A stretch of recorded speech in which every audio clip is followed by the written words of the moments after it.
Welcome, everybody, to LinkedIn Live. I'm Nicholas Johnson, Chief Evangelist at Kahua, and I've got three incredible guests with me today, Sid Shaw, Mike Wilson, and Angela Jacobs. I'm going to let each of you guys introduce yourself quickly and tell us a little bit about yourself and about your role with your organization. Angela, can we start with you? Of course. Hi, my name is Angela Jacobs. I am a senior director in the Office of Capital, Utilities, and Real Estate for the University of Illinois System. I've been with Capital for a little over 10 years and in higher education for almost 15. We are relatively new to the Kahua world and are happy to be here. Thank you. Angela, what university or higher education institution were you at prior to U of I? I have not been anywhere else in the higher education realm. I started my career as a CPA and worked in public and corporate accounting, so it was a whole new endeavor. Okay, excellent. Mike?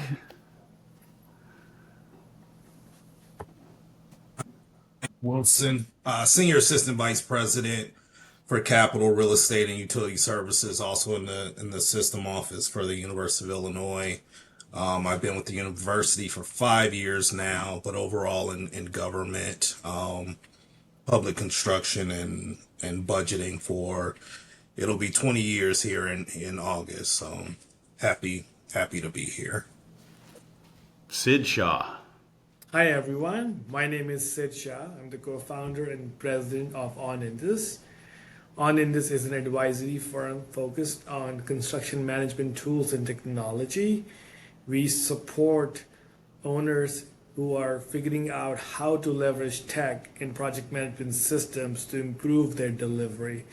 We serve universities, healthcare, hospitals, government across the United States and Canada. Thank you, Sid. Thanks, Mike and Angela. It's great to have you guys with us. We're going to have a good conversation today about people, process, and technology. So before we really dive into the nitty gritty of your story, I want to back up a second and I guess take that Simon Sinek approach and start with the why. So I've heard that what you guys are doing at the University of Illinois has been described as a full digital transformation. So why did you feel the need to transform? What is it that you needed to transform? The University of Illinois is one of the great land-grant universities in America, often described as a public Ivy. What did you want to transform from and to? And I'll let either one of you, Angela or Mike, take that question. Yeah, so I'll jump in here and Angela can definitely fill in the gaps. But so the University of Illinois system, we're really three universities.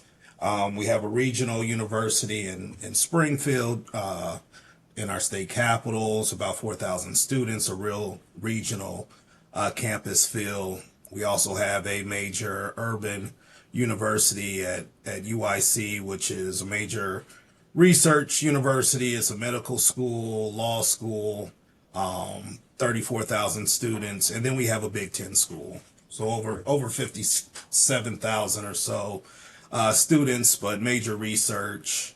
And also just various types of projects that are going on. I think in a given year, we'll do 200 plus projects, spend over 300 million a year.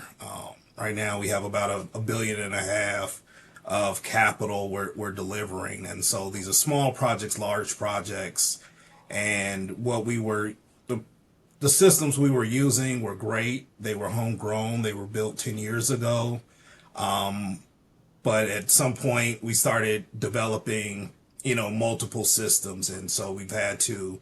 Not everything talk to each other and fully integrate it with our financial systems, and so it was really a matter of a lot of duplicate entry and, there were spreadsheets everywhere. And it was really a matter of trying to pull things together and have a streamlined approach. And Angela, I don't know if there's anything you want to add to that.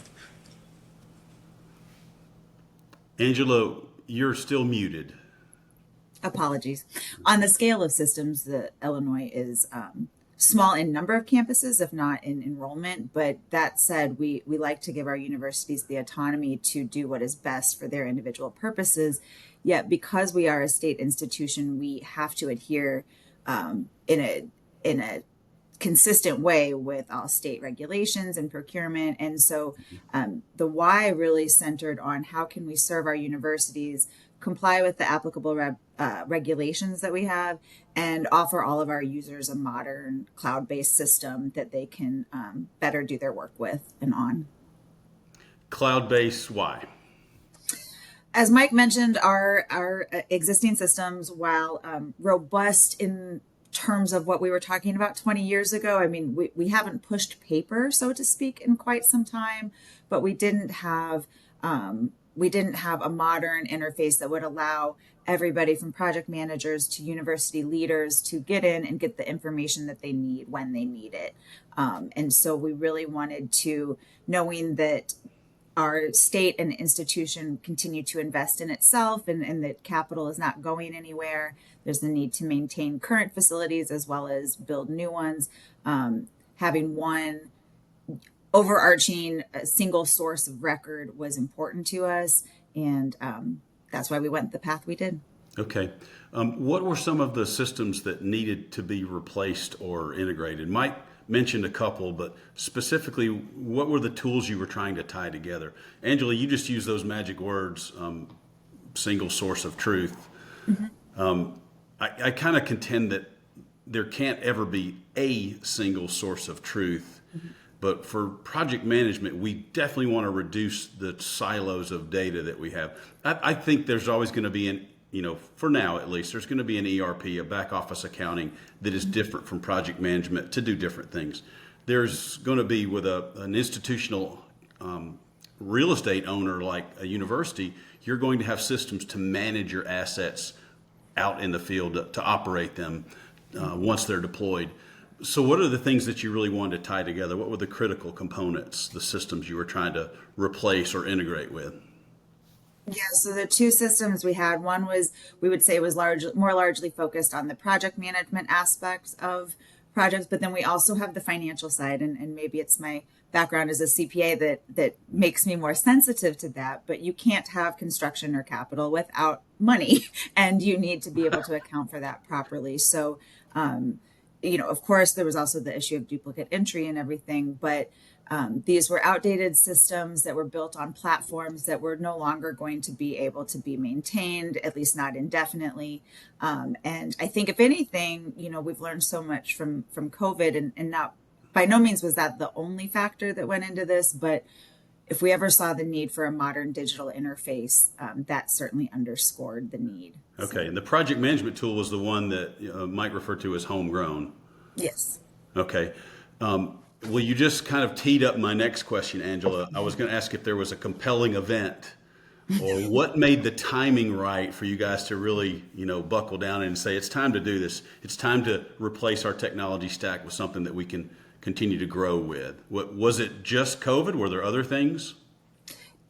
It was absolutely not just COVID, though that did coincide with it. I think we identified the need several years even before that, but this is a tremendous undertaking. So to get the resources aligned internally, to identify what the needs were, and then select a platform that could do so, I think it was a myriad of factors that all came together at once and really pushed us to this.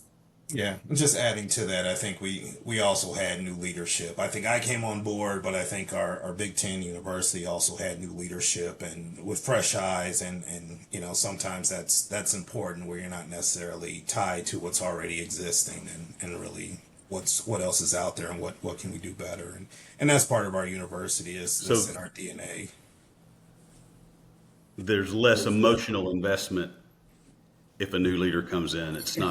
That's not the tool I brought in.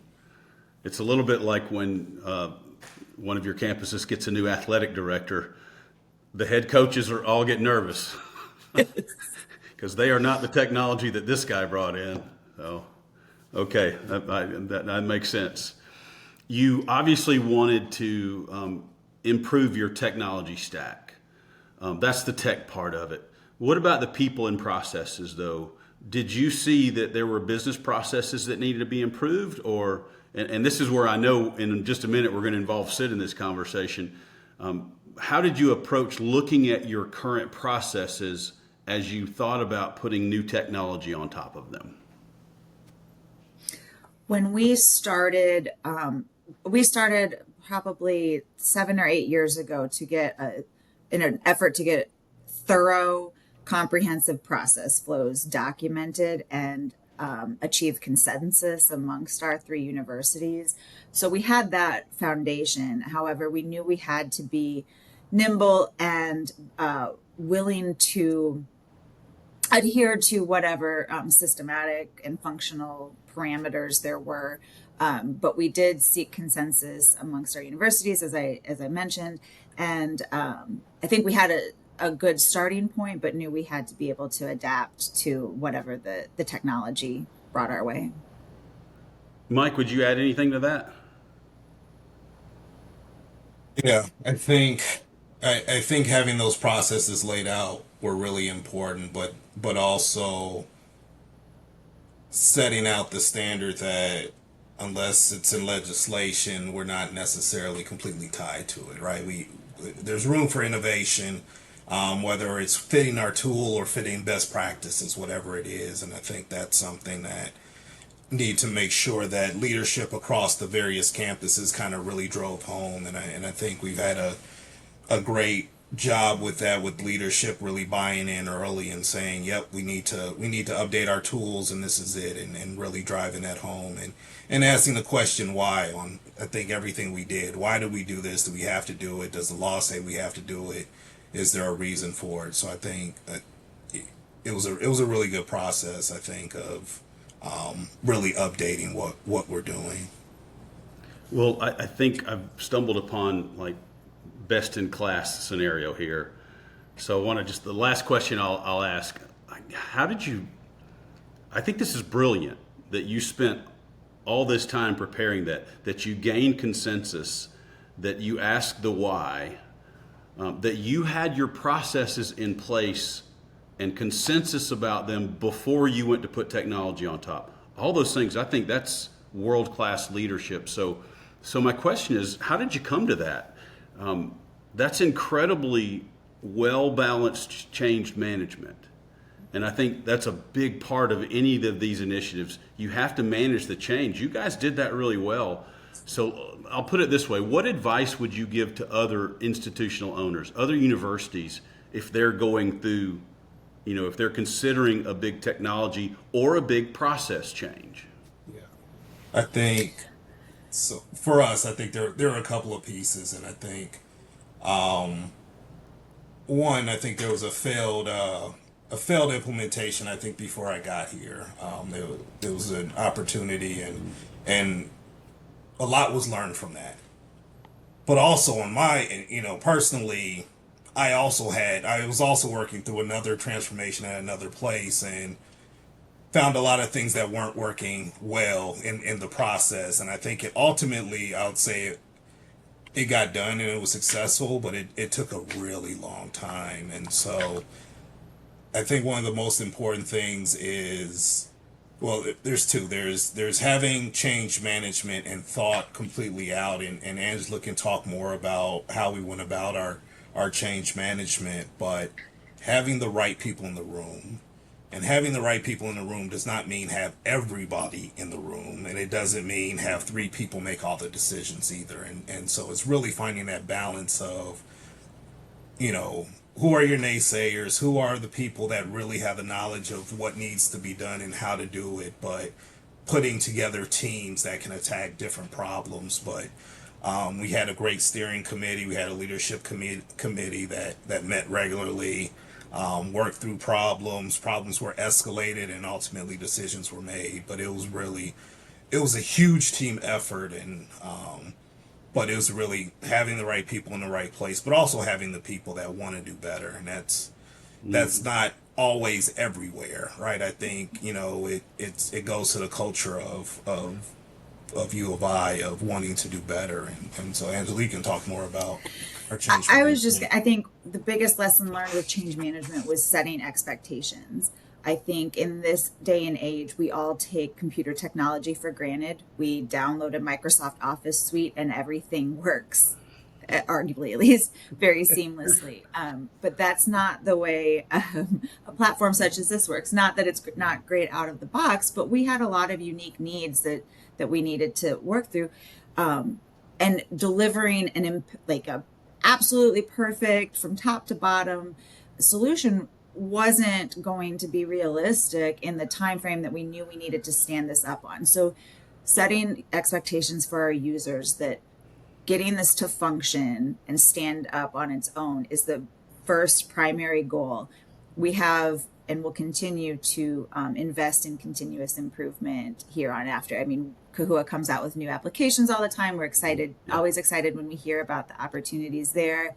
And we also, again, just got the core functionality going. We have some outside systems that can still help with some of the tertiary things.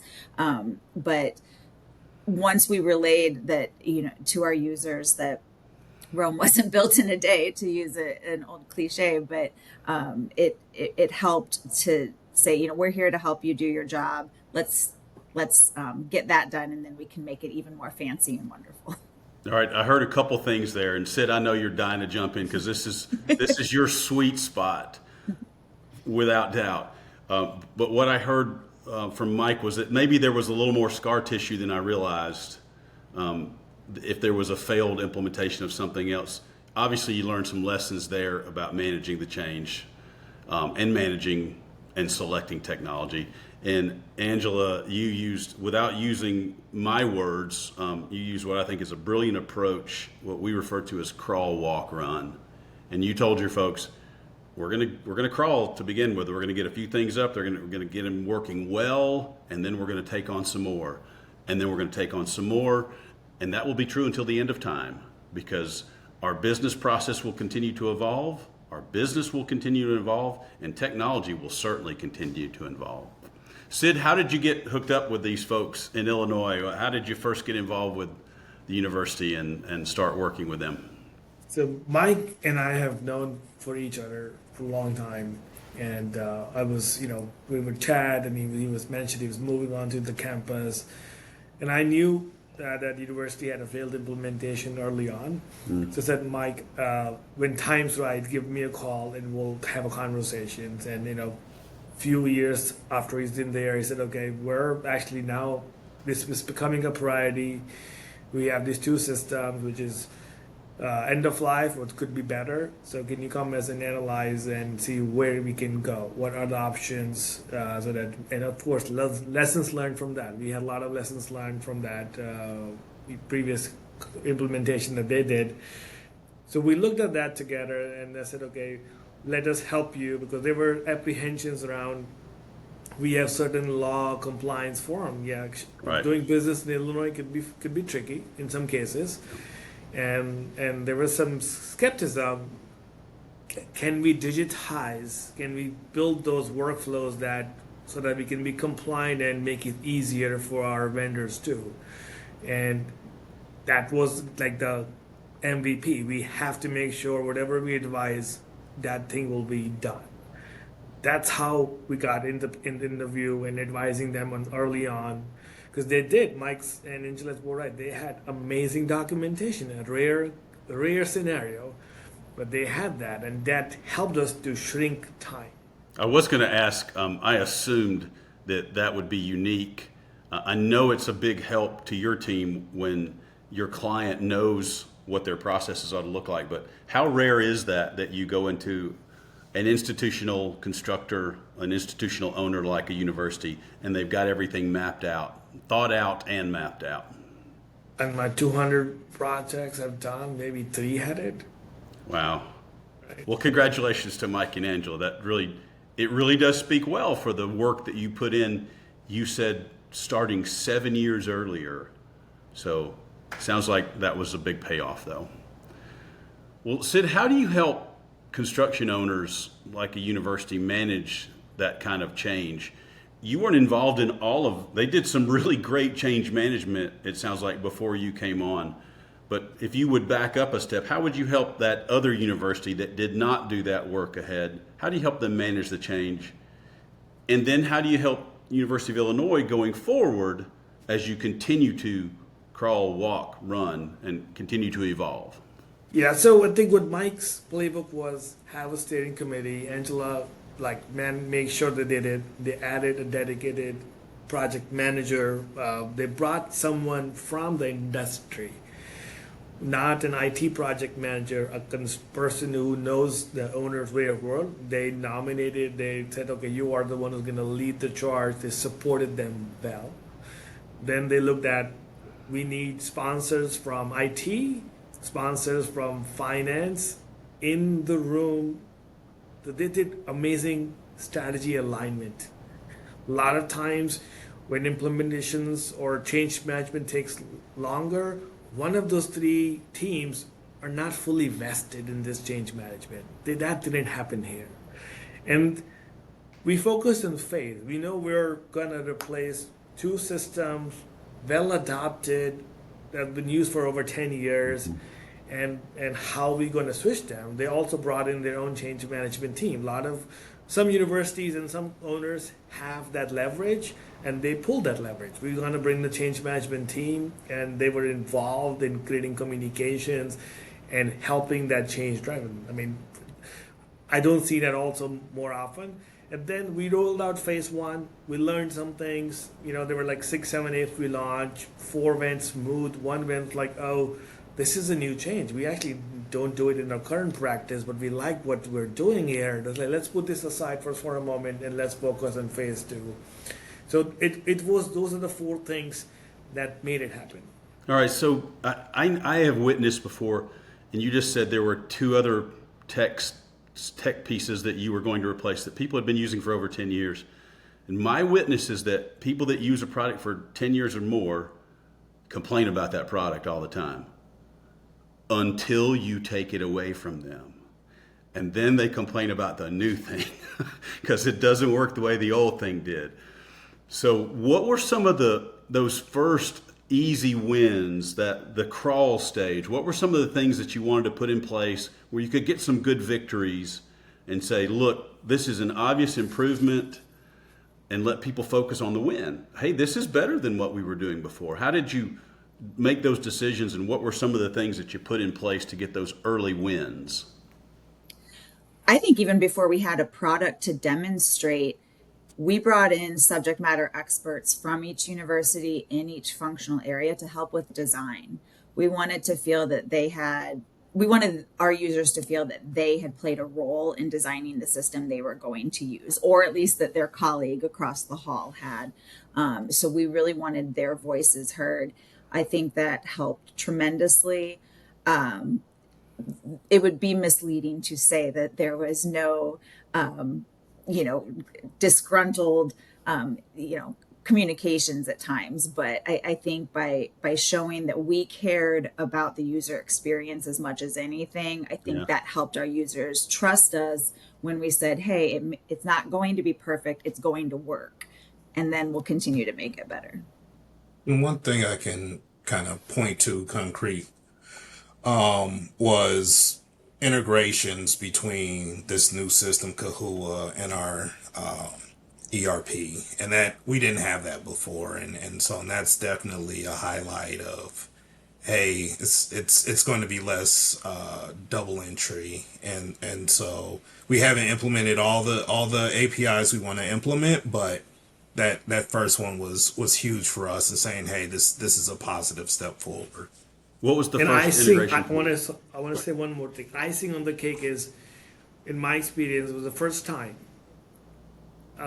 owner's IT team stepped up so high that they owned the integration and developed it. Our role was advising them, coaching them, and they were so integrated in the project. They said, okay, we're going to take this challenge early on, learn a new technology, learn a new tool, and integrate ourselves, because they had a long-term vision that we have to maintain this for 10 years.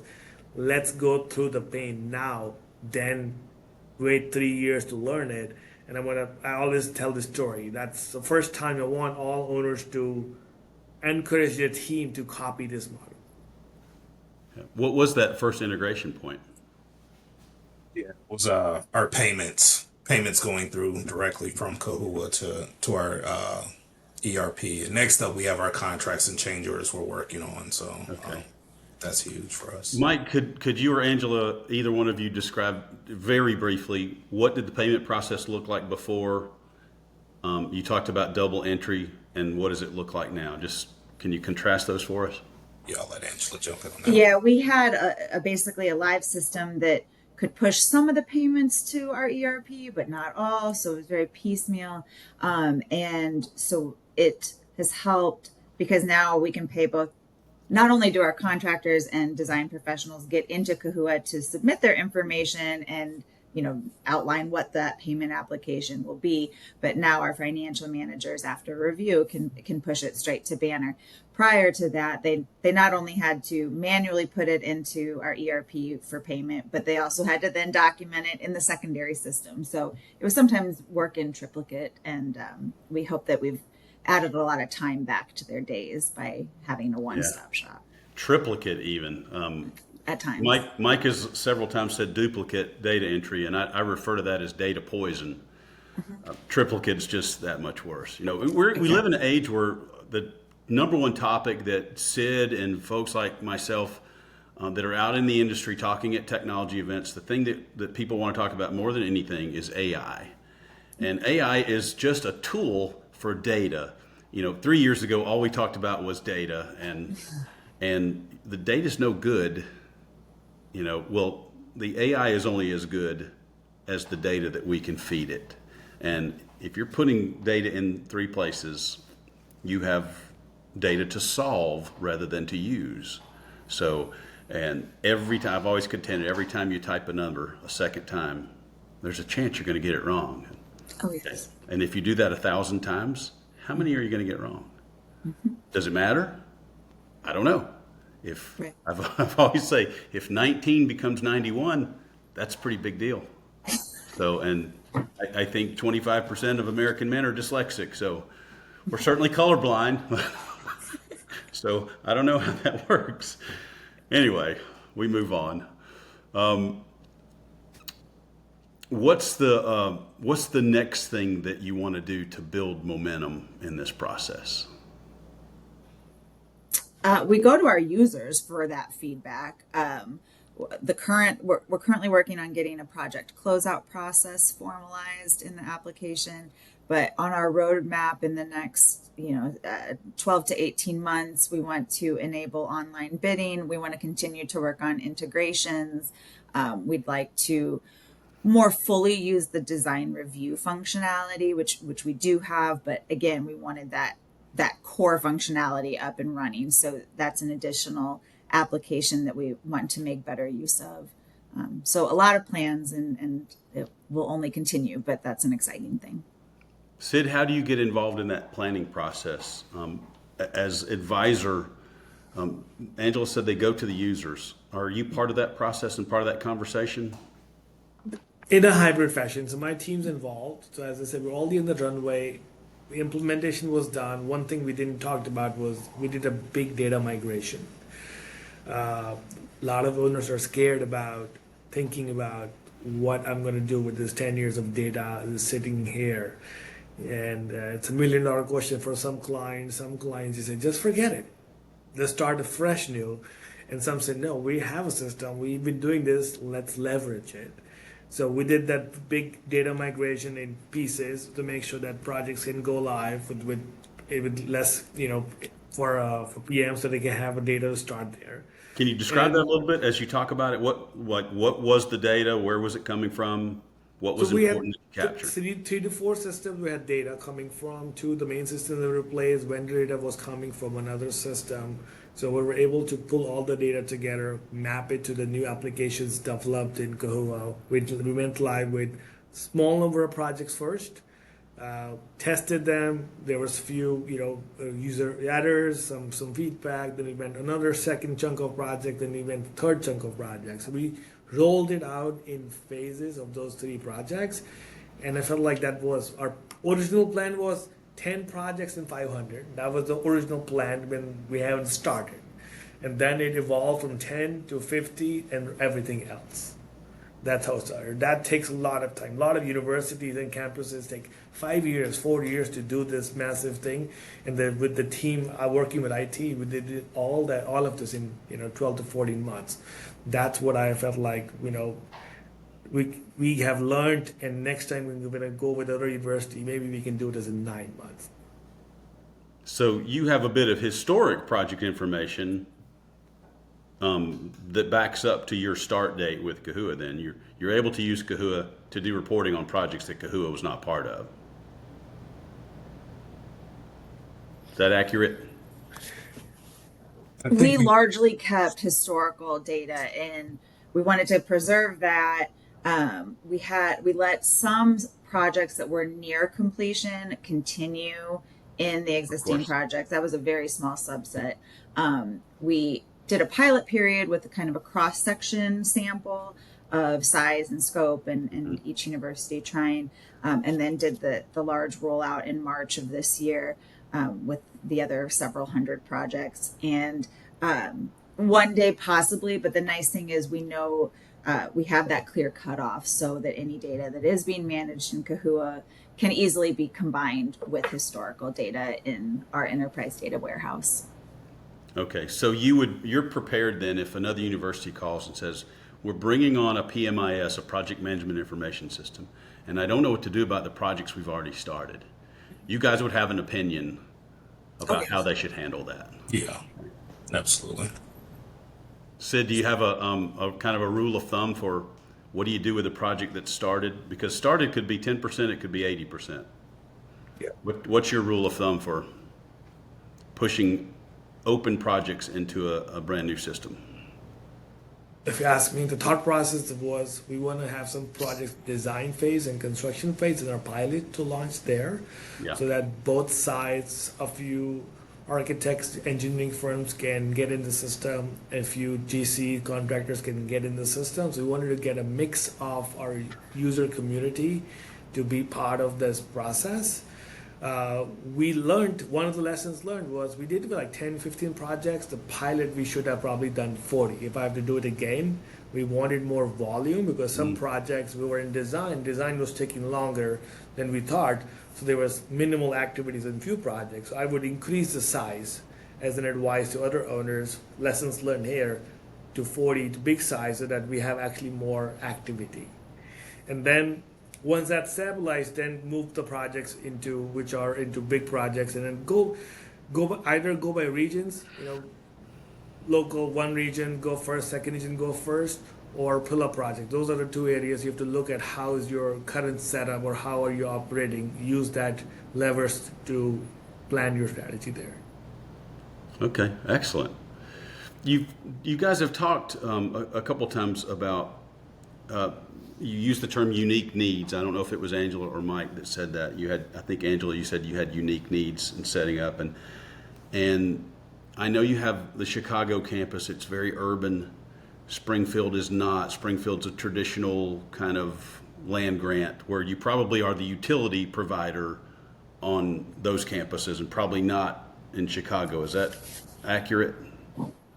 A little bit different. We actually do. We have utility operations at Chicago and Urbana, and Okay. then and then Springfield is small enough that it's able to work with the city. Okay. So it means you've got a lot of varying responsibilities and working. One of you said working in Illinois, had its peculiarities.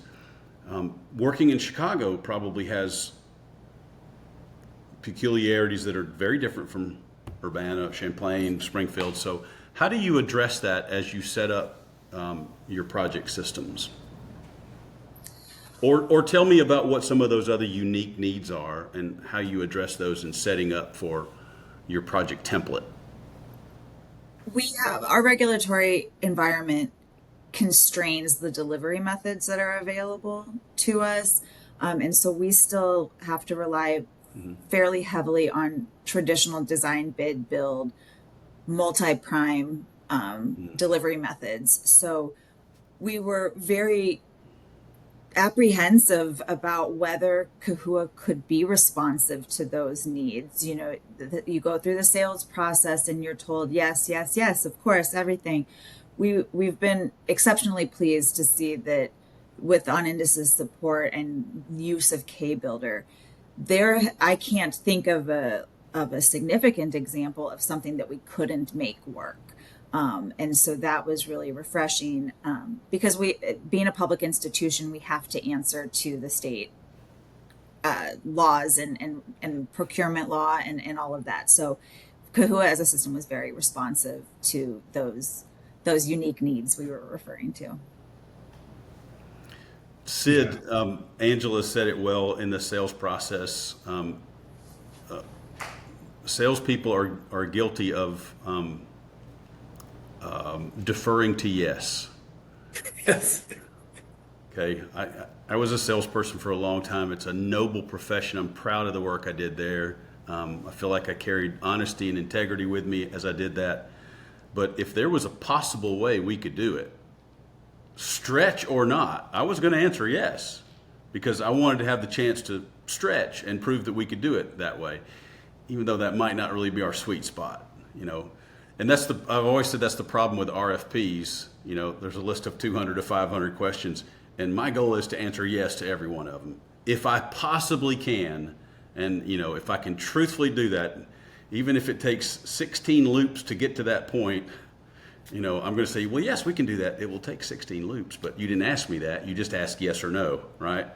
All right. So, Sid, are there things that University of Illinois asked for that look like they would be a stretch? Angela made a very complimentary statement about using K-Builder to really to do anything she's asked so far. Would you comment on that? Yeah, so I have been in Illinois State for a couple of clients, and I'm aware of the contracting restrictions or methods that they've developed. It requires multi-party involved on a single workflow in a certain direction and with a certain number of complex forms. So when we were advising them, I had the Illinois experience. I said, I know Right. what you want, but let me sit down and look at your documentation and confirm my perspective. And I said, there's very few technologies that you can do it easily. Like you said, everybody probably will say, yeah, we got workflow, we can do this. But in this case, is our job was to advise and tell them, if your core focus is to replace these two applications, which is all about this procurement, cost management, budget management, and change order, and we have to advise you what is options available, how the other tools can do it too, but those 16 steps extra or 16 clicks you have to do extra, and that's what we told them. This is how it can be done. Yeah. Well, I've always contended there's a difference between flexibility and agility. And without naming a name, just think giant software company has a giant database driven product, and they can do just about anything you can imagine. They have an army of people to put tech in place. So you think of it, it can probably get done. But with giant traditional software as a service, you've got to go to giant software provider to do that for you. With an application platform as a service, yes, Kahua can do that for you, but so can Sid and the OnIndus team. So can your interns. You know, they can create applications on an application platform. And when you go to giant software company, they're the only people that can change, edit, add, manage the software. And you've got to get on their list. And when you get on their list, you know, that list could be 10,000 line items long. You can get it done. It's flexible. It will do anything you can imagine. But it might take a year or two, and it might cost you $1 million to put it in place, as opposed to, you know, using our K-Builder tool. Or this is true for any platform as a service offering. There just aren't many of them in our space, which is what makes us very unique, that you've got this great flexibility. Where are you now in this crawl, walk, run? Where are you in your process? Maybe I'll ask what's next.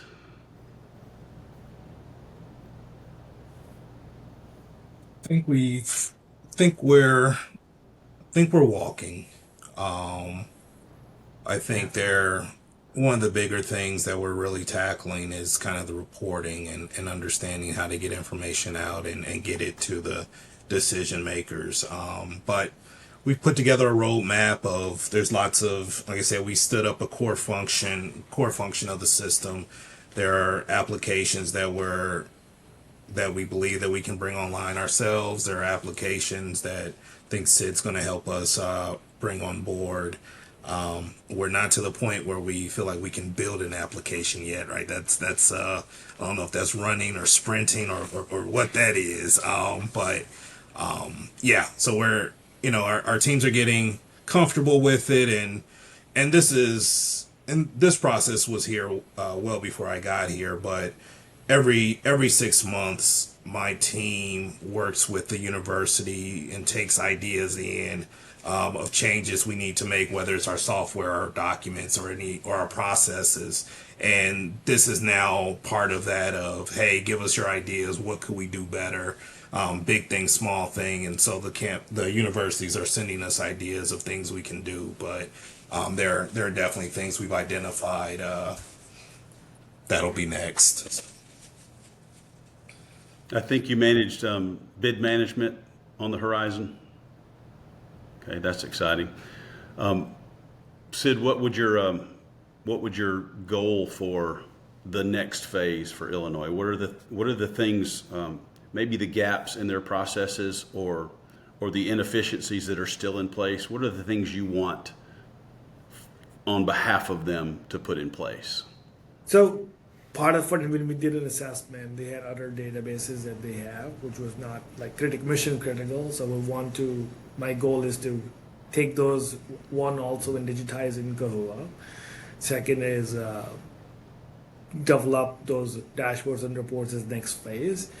And I believe Angela and Mike, within 3 to 4 months, are AI ready too. Because now it's live, they're processing transactions through the system.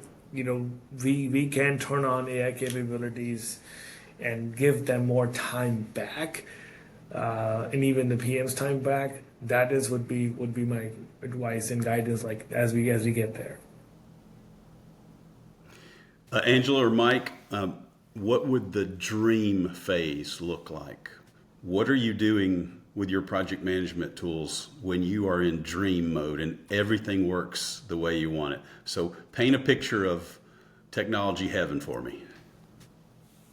I mean, we know we're in an ever-changing environment. Higher ed is, facing maybe some more challenging than expected times right now, but we have to be able to provide infrastructure and buildings of high quality to our students and researchers and faculty and staff. So I don't think there is an end state. I look forward to the day in the near future when our university leaders can go and use Kahua to inform decision making and to build strategy. We will get there in the near term as we build more of that data within the system and continue to enable more applications. But I think that's an exciting short-term future state that we will achieve. Yeah, I think it's from cradle to grave, and cradle being the initial thought of a project and before it becomes a project. And I know there's a path toward that, but it's I still get a lot of PowerPoints and Word documents and PDFs, outside of this may be a project and we're thinking about this. And so when we can start to do that all in the system and then be able to reference back 3, 4, 5 years later and say, yep, this is where we started and this is where we're going. And then also being able to go back and look across our portfolio when we're starting a new project and say, what didn't go well or what did go well with a previous project, and have that available to people so that they can, use that to inform their next project. So Mike, you said that you want to do more in the capital planning phases.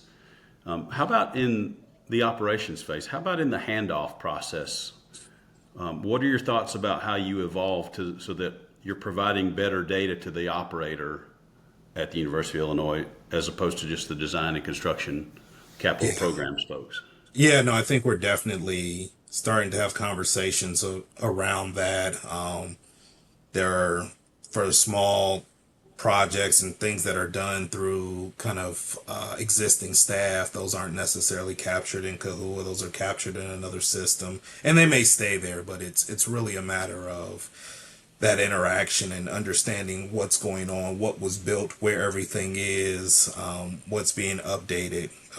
We're just finishing up. We've had a busy couple years, but we're just finishing up a facility condition assessment, and so that's a separate software. But understanding of where our needs are across the campus, and making sure kind of all of that talks, and we can make good decisions with our limited funds. So. Did you do an FCA of an entire campus? For the most part, all three campuses.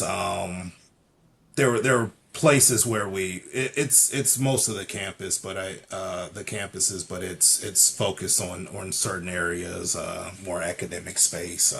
But yeah, no, it's across the board. Do the campuses all use a common CMMS tool?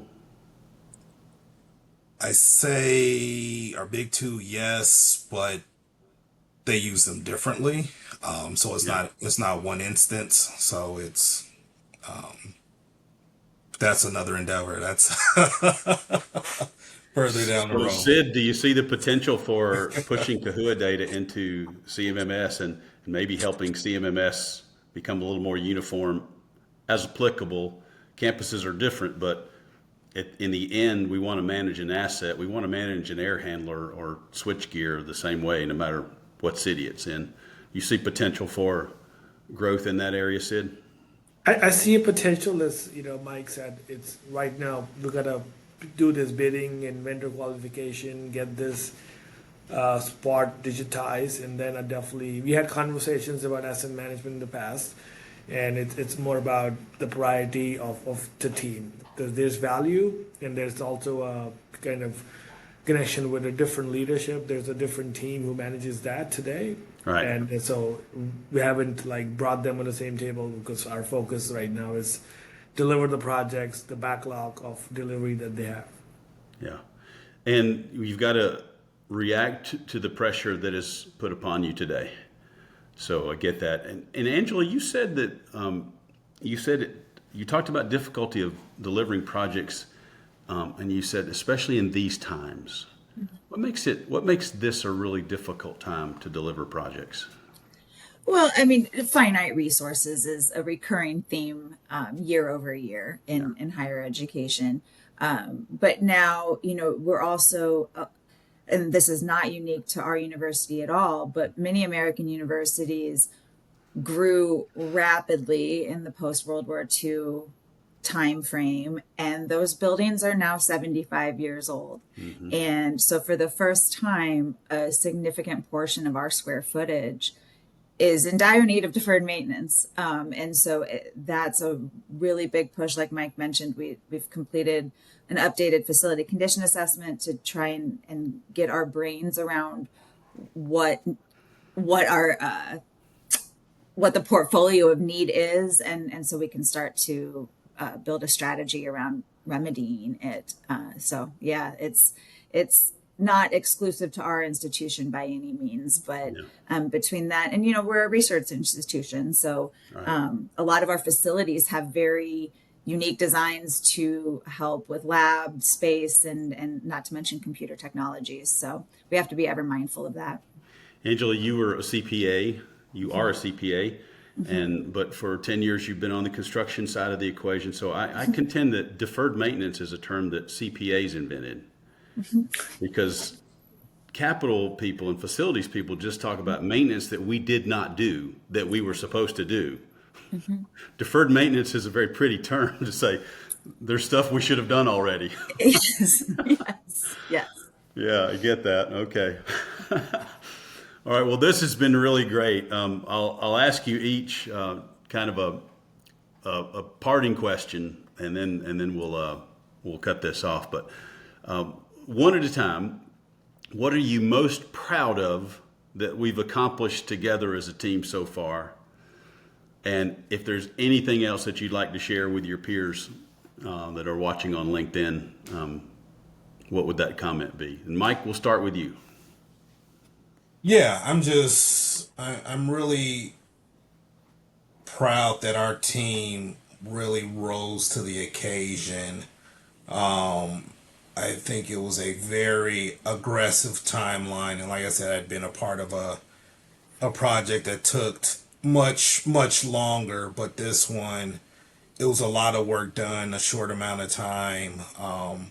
We were ready. I think Sid's team came in and pushed us. Kahua was great to work with as we worked through whatever issues or problems, and I was proud of the day we went live, and projects are actually being managed in the system. And I mean, we still have room to grow, absolutely, but just the amount of work we did in a limited time, it was amazing to see. Room for innovation, you said at the beginning of this conversation. Excellent. Absolutely. Sid, what are you most proud of, and what are your parting thoughts? I'm proud of the team overall as a partnership. We recommended set up a steering committee, assign a team members, put a change management practice, and we did all those things. All the strategical part that we had part of the execution. There may be a delay here and there in the big picture, but it worked, and the playbook worked, and I'm proud that sometimes it's harder for team leadership on the client side to convince them, or they don't get support internally. This wasn't the case here, and that's what, like, this is one of those great implementations I always remember. Like, follow the playbook here, it will work out. Excellent. Angela, I think you had the first question, and we're going to give you the last one. What are you most proud of, and what are your kind of parting thoughts for our audience? I mean, I absolutely echo what Mike and Sid said. I think, maybe it's human nature to more often share the troubles and hurdles one faces in an implementation of this size. We don't have a lot of that to share, and that was, the interpersonal relationships that were built amongst OnIndus, Kahua, and the university, I think will serve us well for a really long time to come. So we're really happy that we can still laugh and talk and craft goals together to work towards. Excellent. Well, thank you all for being part of this today. Look forward to our next conversation. I hope to see Mike and Angela join Sid and I at Enabling Innovation, our conference this October. I hope this was helpful to our audience. So thanks, everybody. Have a great afternoon.